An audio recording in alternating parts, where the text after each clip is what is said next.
thanks everyone for joining us here on this, our third and final workshop today. Looking forward to the closing remarks coming up with Larkin and our chair. So today we're looking at Fergal Fox. He's the general manager with HSE. He has the role of, and we're looking at the role of the HSE in Healthy Masculinities today.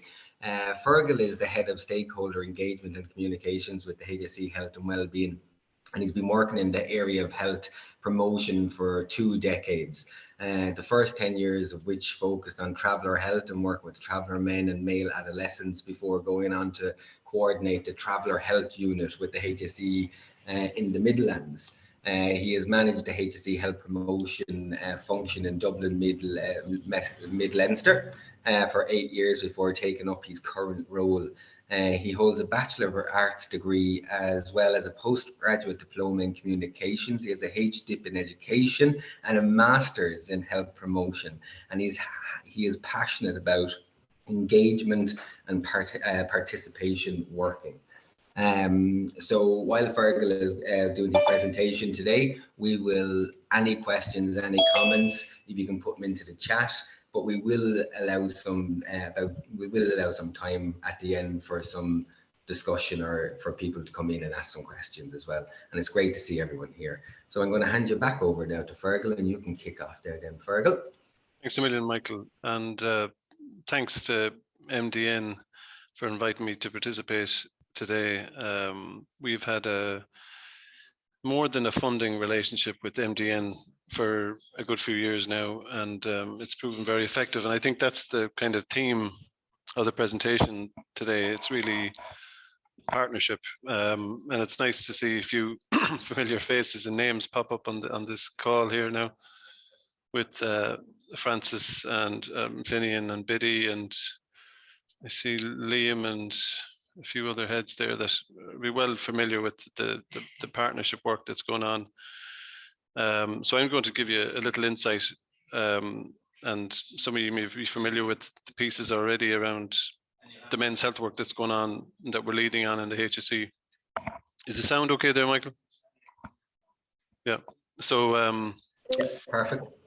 I'll just share my screen here. We'll give you a few slides and then we'll have a chat, and I'll kind of highlight a few of the key issues that I see that that we're touching on now and that we'll be touching on in the future. Let me get this going here. So I want to tell you a bit about men's health. I suppose we're in the business of men's health promotion. That's really our, sorry, somebody else wants to hop in there. So we're in the business of men's health promotion, men and boys, and we've really leaned heavily on a partnership model. I heard Biddy O'Neill in one of the earlier workshops talk about the kind of amalgamation of different sectors for men's health. You know, she was leading on it for a good few years in health promotion in the HSE. And because we've been working with the likes of IT Carlow and Waterford IT, and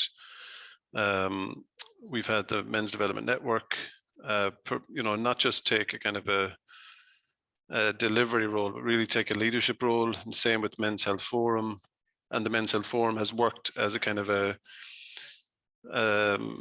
partnership cohesion unit as well in the work that they do around the Men's Health Week, and I'll talk a little bit more about that. And then we've seen other organisations like the Irish Men's SEDS Association come on, and we're a major funder to them as well.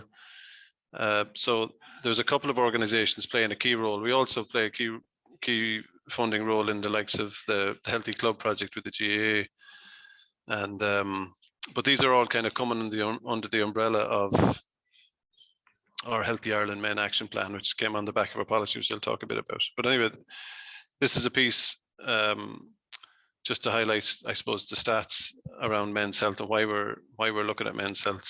And this is men's health in numbers produced by the Men's Health Forum in 2020, and we that overall report is available on the menshealthforum.org, and you know, it highlights some very useful information there on men's health.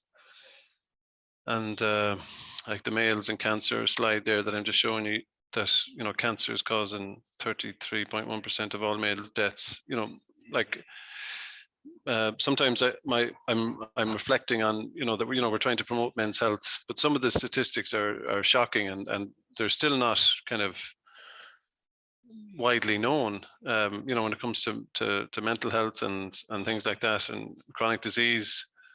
You know, it's very important that we promote the fact that there's a significant inequality in men's health, and there's a extremely significant inequality when it comes to social disadvantage and deprivation when it comes to men's health. So heart disease and these chronic diseases are another example of that.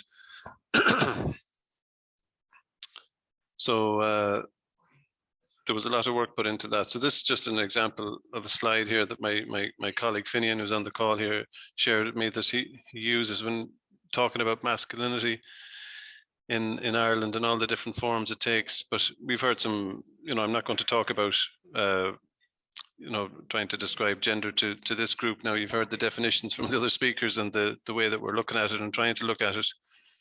But I suppose the way that we're trying to do men's health is to bring a gendered view to how we can engage men, and how we need to kind of have that gendered view of healthcare provision and engagement of men, or we're not going to be successful. So Finian often used this slide just to kind of show the diversity of what's out there that people aren't always considering. And you just got shown like Gary's slide there just at the end there about how men see themselves, and how men are supposed to be seen is kind of echoed in this slide here as well, with all the different I suppose notions about masculinity and about that tough stoic masculinity that sometimes that many men and young men feel that they have to live up to. So I suppose what we're trying to do in the HSE, and what we've been trying to do for many years now, is improve the health of men and boys. And our national health strategy in 2001 gave a mandate for men's health, excuse me, that was built on significantly through a kind of a consultation research that engaged many men across the country, and led to the publication of a policy in men's health, the National Men's Health Policy, in 2008, which is the first men's health policy anywhere in the world. You know, it was groundbreaking in that regard, and you've seen some other countries follow our lead. And then when that policy ran out, I guess, and that was very ambitious and cross-sectoral in its view of the world, the HSE developed an action plan, a Healthy Ireland Men. Obviously, the Healthy Ireland had been published at that stage, and we developed the publication that you can see in the last line there. We developed Healthy Ireland Men in 2017, and we've just finished. I suppose we're just carrying out a review at the moment of that Healthy Ireland Men action plan, and we're hoping to develop another Healthy Ireland Men action plan later this year. And we're absolutely hoping that the likes of this event would feed into that and the thinking that's going on around masculinity. And you see, you know, the thoughts that have been shared this morning on, you know, how we're engaging boys, and how you know, it's great. Like, this is an example of cross-sectoral collaboration in terms of men's health, when you know, just bringing this masculinity conversation to a positive space, and how we're going to develop it. So I suppose what we've really, before I go on to Sheds for Life, actually, I just want to go back again to the key partnership piece. Those organizations have been fundamental, and the actors and the people working in those organizations have been fundamental. So so it's really a way of working that we're trying to infuse a kind of a gender lens into the way that we're doing the work to promote men's health. And we're the work around the likes of the Engage program that the MDN take a lead role in, the work that we do around the men's sheds, or the work that we do with the Men's Health Forum. It's all, you know, it's infused with that proactive, supportive way of working, you know. And you have the likes of like Lorcan there that you've heard from today, or you'll hear from later. Like, it's everything he does. It doesn't, doesn't look like an add-on, it's integrated. That we're positively promoting how you can positively promote men's health and men's engagement. And so that's been sensitive to how men are engaging and reaching or not accessing the likes of health services and things like that. So it's a very important area, but I think, we're excited by the fact that we're seeing so much attention in one way on masculinity now, because we see that we can be a part of that evolution of that more traditional masculinity, because obviously that's not going to be helpful for men's health.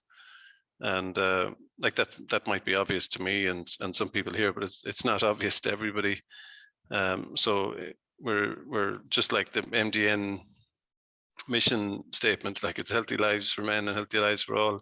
That's really fundamental to what we're trying to do in terms of men's health and boys' health. So one of the great examples of, it's seen a kind of community engagement around mainly older men, I would say, but a lot of men that aren't, from 40 plus, is the Irish Men's Sheds Association's network of men's sheds across the country. And we've been in partnership, as I mentioned earlier, with the Irish Men's Sheds Association for a good few years around their core work and setting up, supporting their support for the sheds around the country. But we've also kind of built on that engagement to develop a specific health promotion program called Sheds for Life, which is, it's a significant program. It's a 10-week program. And there's a lot of national organizations, other organizations involved in it, the likes of Mental Health Ireland and the Dental Health Foundation. There's a few others. And they're all kind of collaborating. So, like, you could say it's a partnership built on another partnership, but like it's a spin-off partnership focusing on the men's sheds, and those different agencies and actors are going in, taking their part in delivering that program that has a certain core components and then certain add-on program pieces that the group can kind of not make up themselves. They're written, but they can choose to buy into depending on the needs of the group or where the group is at. But the results of that, which was published last year in the impact report, are really remarkable. And if you haven't seen that, I'd encourage you to look at that impact report. The Sheds, the Irish Men's Sheds Association, launched that on the Monday of Men's Health Week in 2021, and we're really delighted to see some of the programs that we had.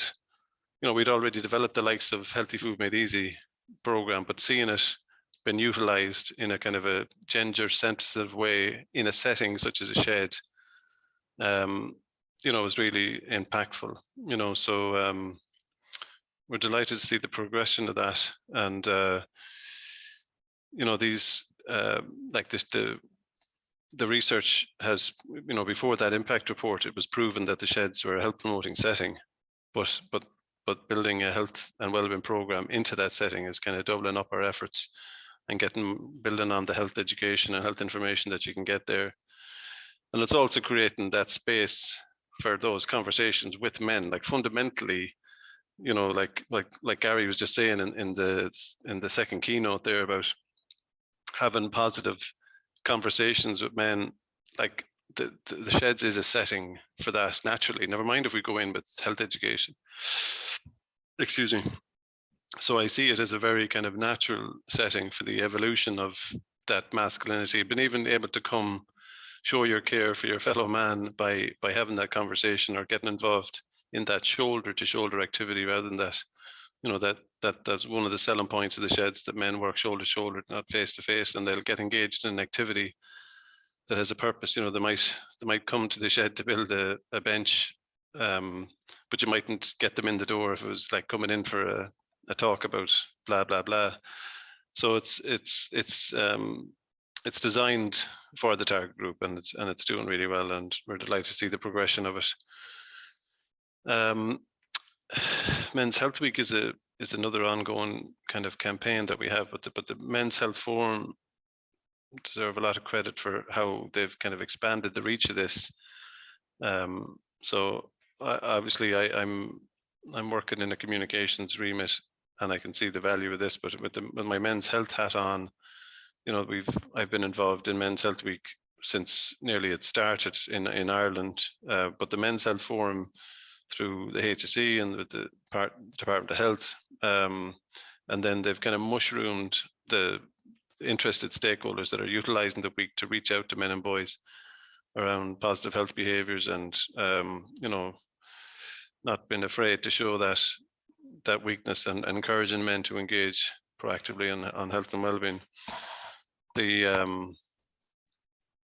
You know, it's really a multi-agency thing, but the Men's Health Forum drives that partnership, and again, it's a spin-off partnership off what's a kind of a central partnership for that the HSE is convening for health and wellbeing for men through the Healthy Ireland plan, that the Men's Health Forum convene over 90 partners. I think it's gone past that as well now, but you know, the most recent Men's Health Week actions are there. You know, the action starts with you, and it's you know, it's great to get on television. Like we have one of our leaders in the men's health space, Dr. Noel Richardson, was on Ireland AM there in the last June, talking about, as part of Men's Health, talking about the work. And you know, Noel has been he wrote the policy on men's health literally, and developed the Healthy Ireland Men Action Plan with the partners. So you know, he's played a key research role and a key leadership role, and then been able to utilize him and get him on, you know, the national media through print or through television with the likes of this kind of massive communication campaign that we have around Men's Health Week every year. It's really successful, and more the likes of workplaces have engaged and having resources like the MAN manual, and we're looking to develop more resources for next year, where a lot of male-dominated workplaces are looking for physical resources, or they're looking for people to come and speak, which can be hard to facilitate sometimes, you know, and we're not looking to kind of feed into a one-off input, but you can see more and more people want to engage in health and wellbeing for men, and more organizations want to be seen to be supportive of men's health. So the Men's Health Week work has been kind of annually, you know, very significant for us. And then we've seen other organizations, the likes of Alcohol Action Ireland, really go at it very strongly, and, you know, build their own alcohol and men's health campaign, and get great traction on it. So that's been interesting. One of the first things that was done around men's health with the partners back in, I'd say 2005 it started, or 2006, was the Engage Men's Health Training, which has really evolved and developed over the years. And we're delighted to say that we have just completed the training with 25 new health promotion and improvement staff. People may know that the health promotion and improvement staff across the country, we've seen a very good uptick in recruitment because of new funding coming into health and wellbeing for various policy areas on the back of COVID and health inequalities. And we've got a whole new team of health promotion and improvement officers have been trained up in Engage, and the Engage itself, again, I'm going back to partnership again. We've got Waterford IT, we've got IT Carlow, or the new university, as they're called now, and we've got the Men's Health Forum and the Men's Development Network, all working, and ourselves obviously working together on that. So the Engage itself has a partnership resource development group, and the Engage has developed, and now we about, I think it was 2 or 3 years ago, we started the development of an online space for the training, and that's, you know, they were able to develop some of the training and deliver some of the training online last year, which was fantastic considering the COVID restrictions. And as I said, they have evolved with other research. There's been particular research in relation to young men and middle-aged men and farmers, excuse me, so that the breadth of engaged training is quite significant now, and it's not just one size fits all, that there's bespoke pieces based on evidence and research and engagement with the target group to to highlight what we should be doing in terms of engaging middle-aged men, and obviously middle-aged men and young men are particularly target groups for men's health in terms of the high suicide rates and poor mental health, in terms of especially men in those cohorts that have another disadvantage, be it disability or whatever it is. Like it's particularly acute when they're in those age cohorts and they have other disadvantages. So the engaged training is really about us trying to help service providers engage with men more effectively. It's not about, we're not delivering it to men directly. So that's been very positive. On Firm Ground is another example of one of our partnership. Again, it's an interagency initiative, seeing kind of core resources coming in from the likes of the Department of Agriculture, Food and Marine, the Department of Health. Teagasc could play a massive role in driving this, and Teagasc have been, even since we developed since the department published the initial men's health policy, Teagasc have been working away and keeping the shoulder to the wheel. And On Firm Ground is kind of like the bringing together of a couple of different partners, and that's that's again been coordinated by the Men's Development Network, but it's training agricultural advisors and to be able to initiate health and wellbeing conversations with farmers, which is, it seems like a very smart thing to do. And the training the rollout is happening and it's going very well, and the feedback is very positive. There's just a photograph of the launch there with the highlighting Sean there in the middle is the man from the Middle Development Network point of view, bringing it all together. And we've the Minister for the Junior Minister for Health and the Minister for Agriculture there, Martin Hayden.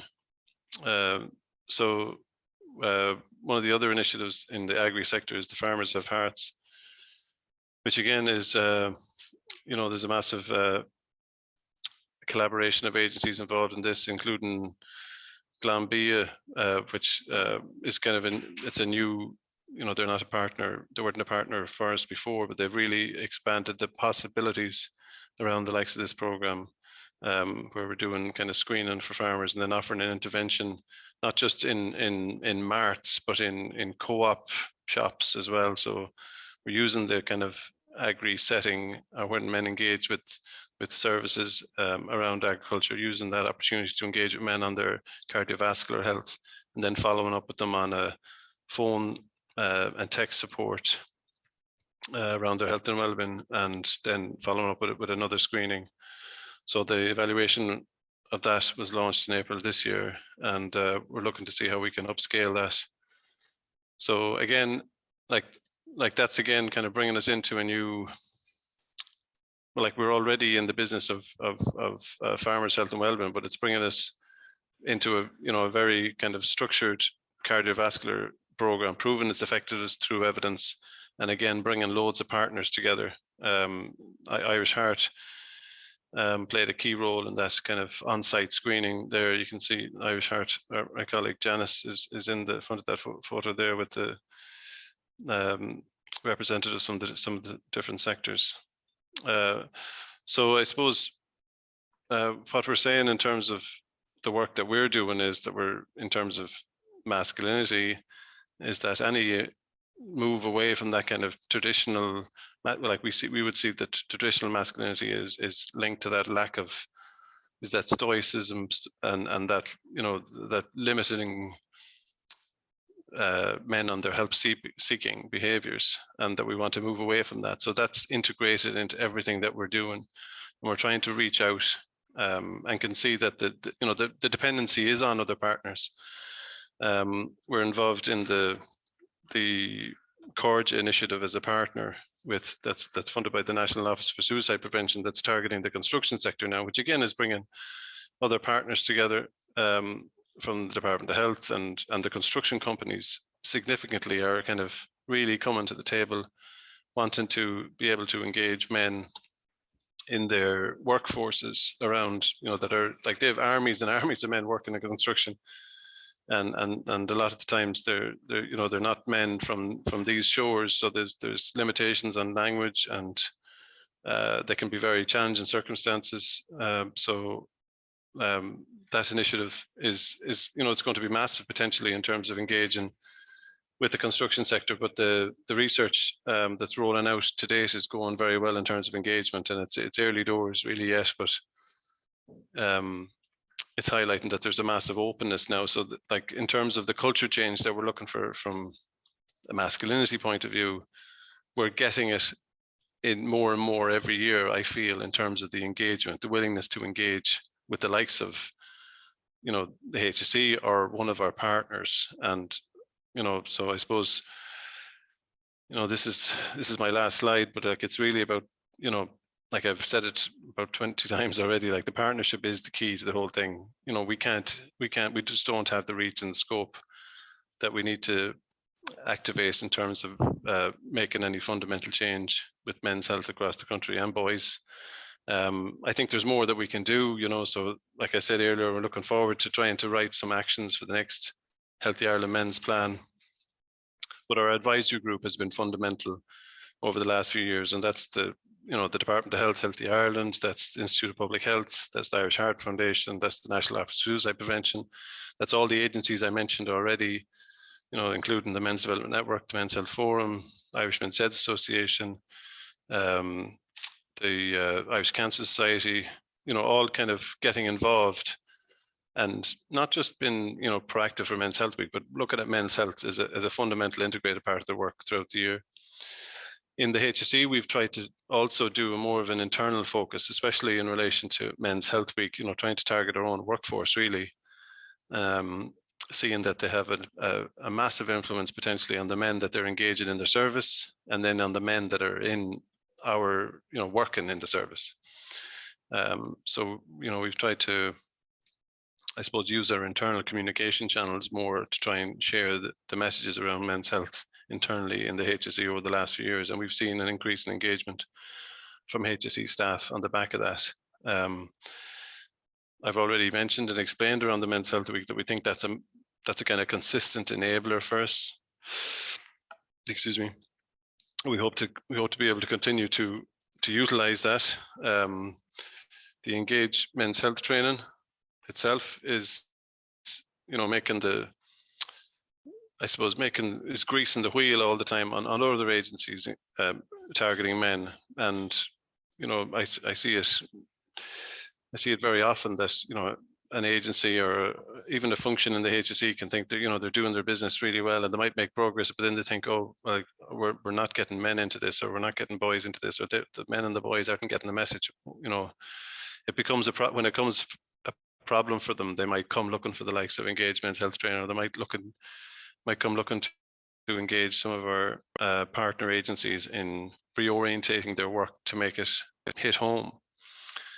Just this year, I think, late last year and early this year, we had the Irish Cancer Society started it, but we're kind of driving it at the moment. The Week in Quit, it was a women's only, peer-led, community-based tobacco quitting support group. But Finian and Lorcan have worked with our national tobacco program to kind of make that, develop men-only groups, and then to make sure that the mixed groups that should be developed are also gender sensitive and given the right message to engage men and women.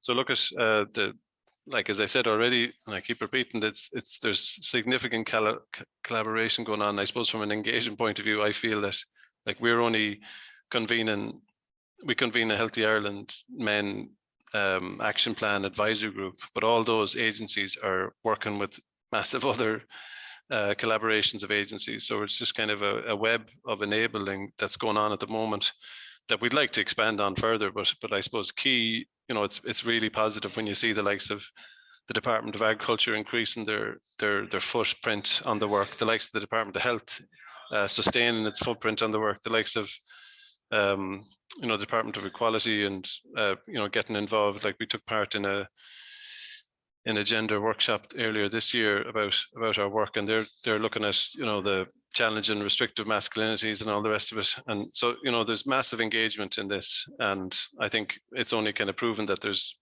massive potential for the work to reach on the ground, you know. And I've given you a flavor of some of the community initiatives that we're trying to infuse with that kind of more positive masculinity messages. I think we can do more, you know, in the likes of the education sector. Certainly, I'd like to see us being able to, you know, bring that message in a more kind of fundamental, integrated way, and maybe, you know, that's something that we can build on. Certainly, we've had the Engage for Young Men been delivered in the education sector, but we haven't had it. You know, we haven't had it done enough, I think, you know, so there's definitely room for growth there. So look, that's about it for me in terms of the presentation. I'd be happy to have a chat now, or I can turn this off now. And we can open this up if that's okay. Don't want to. Great. Is that okay? Yeah, no, that's brilliant. That's great, Fergal. And there's no questions in the chat box. Yes, but as you say, if you want to open it up and let people come in, and people want to unmute themselves or let us view the cameras, we can bring it in. Yeah, Finian, if there's anything I should have I left out there, or you want to come in there yourself, Finian, please do. Yeah, actually, I'm sure there is plenty I left out. Yeah, I don't know. I can't seem to get my video at the moment for some reason. But anyway, basically what I took from today was, you know, looking at your presentation, and the track we have been on has been spot on in terms of the work that we're doing in terms of, you know, kind of challenging traditional masculinities, and kind of linking in with new thinking around masculinities and how that can help improve men's health. So that's one thing I took from the keynote speakers, and you know, that resonates in the presentation that you just given there, you know, summarizing all the work that we've been involved in. So I think that's a great synopsis of what's happening. So if anyone else wants to chip in, maybe Biddy might have some things to add as well. Or John McNamara. I think just looking at it, Fergal, and at the end of your bio, we say that you're passionate about engagement and partnership work, and through your presentation, that is evident, you know, in terms of being able to see where the role of the HSE plays in bringing the healthy masculinities in and bringing all partnerships together, and bringing the new conversation about masculinities into positive spaces. You know, that like this all through all of our works, and that the one size doesn't fit all. And, you know, we spoke about Larkin there, you spoke about Larkin earlier on about it comes really easy to him. It's not an add-on. It runs and it's infused in everything that you do. Yeah, I don't think you can talk to Larkin without being struck by, this guy isn't in it for the money. Like, he's not, you know, he's in it completely. You know, his whole heart and soul are in it, and it comes across. You know, like I attended the end of the T4T, the training for the HPNI staff that have kind of just been trained up in Engage training across 4 days, and some of them a lot of them are new staff into the HSE. But it was great to see that, you know, you had Noel Richardson up there, you had Larkin, you had Finian, you had one or two others that, you know, have been working in this area for a lot of years, and they'd really hit home. You know, listening to the group, they'd really got the message across that, you know, if you're get involved in men's health work now, we've been at this for 20 years, or maybe even a bit more, you know, and there's learning there that we just want to pass on. But we obviously, you know, there's the new Healthy Ireland Men plan, I think, you know, will have to have a bit more in it in terms of, you know, some of this working around masculinity, how we're going to, you know, keep this positive drive going. You know, like, this event is different, you know, like we're listening in today, and everybody, I'm sure, is nodding their head. They're not hearing anything that they, you know, it would be shocking them but it's like, you know, why haven't we had a place to have this conversation before? That's what I'm been struck by. I'm thinking, you know, my God, we literally had to create a place, and you know, that's something that definitely has to be built on. You know, like I'm based in Tullamore, and you know, last February when we had the shocking death of Ashton Murphy that was mentioned by, you know, our first keynote this morning, as just like rocking the whole society and bringing masculinity up in the most negative sense and creating spiraling actions for negative conversations around masculinity. And I was like that event just happened literally around the corner from where I sit in work. And, you know, Aisling was teaching, one of her students was, you know, a relation of mine, a neighbor of mine. And it just, like, I felt like the whole country reacted.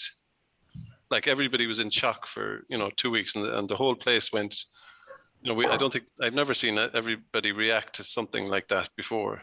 And I just thought, I just kind of kept thinking about, you know, where we are on this masculinity journey, and this, you know, it wasn't bringing us into a positive space, but obviously, you know, it was bringing up an issue that has to be addressed at the same time, like a very acute issue, you know. So I'm very hopeful that we can create, you know, we can support actions that can address those really acute issues, but that we do bring masculinity conversations into a safe and positive space, and not to create a kind of a spiral downward effect, or, you know, where men are feeling they're getting blamed, or, you know, that it's just, you know, with the conversation wasn't happening in a safe space, and you know, it's really negative to see something so tragic kind of spinning into more negativity. But anyway, like it's creating a place like this is really, you know, a positive thing. And I'd like to see more of it, and I'd like to see us kind of, you know, running after some of these sectors. Like I see Francis there. Francis, I'd be more than delighted for you to come in, but you've been a part of this work for many years as well. You've seen some of the shape shifting that's going on, and, you know, like, no more than when I started working with Traveller Men, you know, people literally laughed at me, you know, like it was a joke that you could engage Traveller Men in a positive way. And so the Traveller Men were really delighted. Like, nobody ever tried to talk to them before. Nobody ever went on to a Halton site and said, lads, I want to do something for the lads, can you come together? Like, nobody reached out, because it was just seen like, you know, that was very early now. That was 2002, 2003. And you know, people were very negative at that time around so-called hard to reach groups. And there wasn't the sense now as like, I know, a hard to reach group just needs a sensitive approach, but a hard to reach groups at that time were written off. So many subgroups of men, and I'd say farmers have been written off for too long as well. Has been, oh, like, people roll their eyes, and now we see that that's not the reality of the world. You know, that if you're taking a smart, sensitive, gender-informed approach, like, they're more than willing to flock in. Sorry, could I make a comment? Please do, Francis. No, sorry, I'm masquerade. John McNamara is my name. I'm sorry, I Francis there. Sorry. Yeah, well, John, you're the same. Everything I said stands for you as well there. Sorry. No, it's okay. No, just a few thoughts. I think I've been part of the journey. I think I'm involved in Engage in Farmers for Hearts, and you know, I was involved in the recent review with your consultant from England, Mr. Baker. Was it Peter Baker? You know, so I know a good bit about it. Yeah. No, just one thing that resonated with me that you said at the start, that figures are not widely known, you know, and that kind of leads me back to kind of what Teagasc does. And thank you for your complimentary comments there. No, but we have we operate a research knowledge transfer model, you know, and you can't go anywhere without having good, solid research data. You know, it could be factual data, or it could be, you know, sociological data, you know, like things like what Conor Hammersley are doing, you know. And I think that is the driver. Now, I wasn't here this morning beside the pre-arranged webinar, which was about health, and particular respiratory health, that sort of stuff.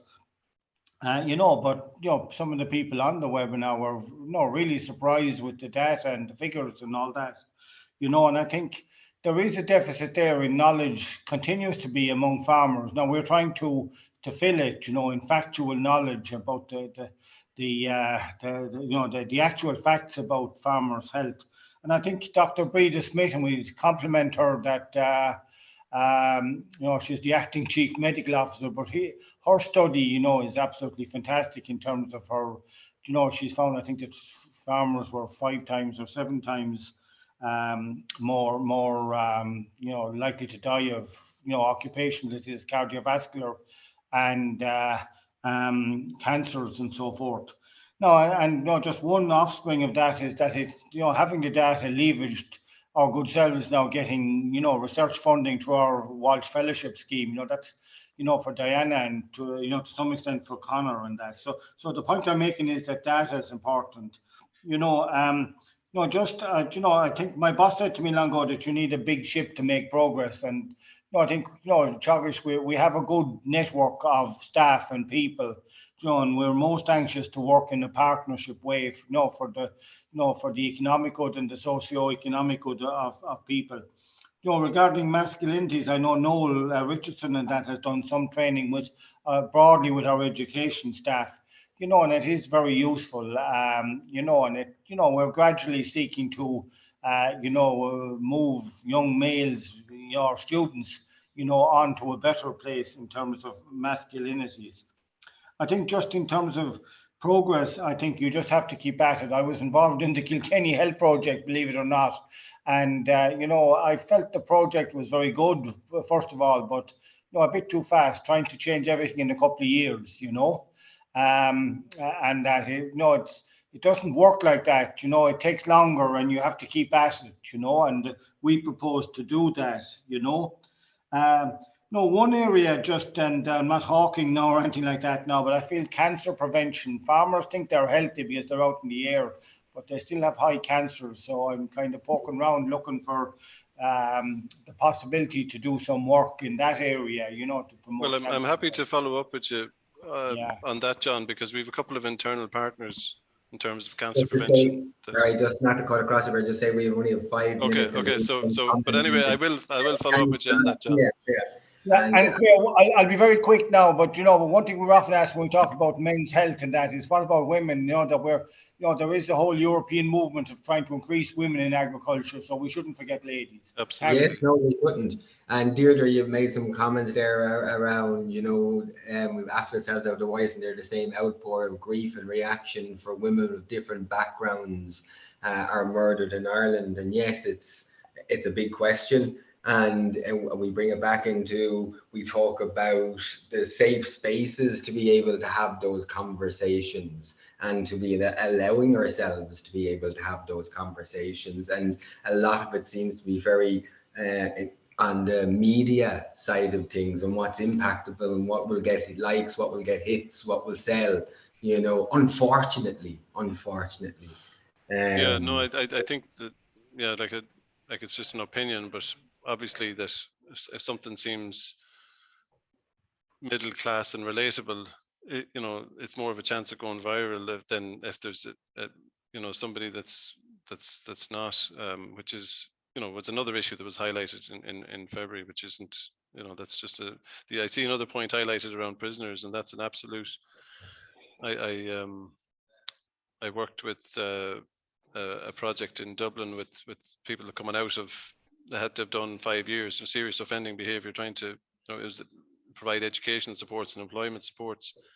And really, that's just my own experience. Like, we haven't done enough there in relation to men's health, but like their whole lives need to be supported and work done around that to have, aftercare and effective aftercare for people coming out of prison in the community, never mind people that are inside.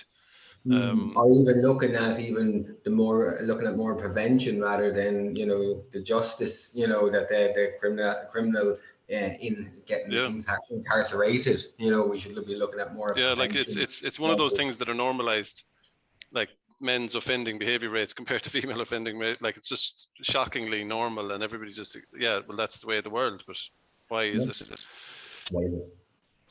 Okay, guys, we're just coming up on time. We have 2 minutes coming up there. If anyone has any burning last thoughts or if you want to come in there. If not, unfortunately, John, I see your hand raised there very quickly.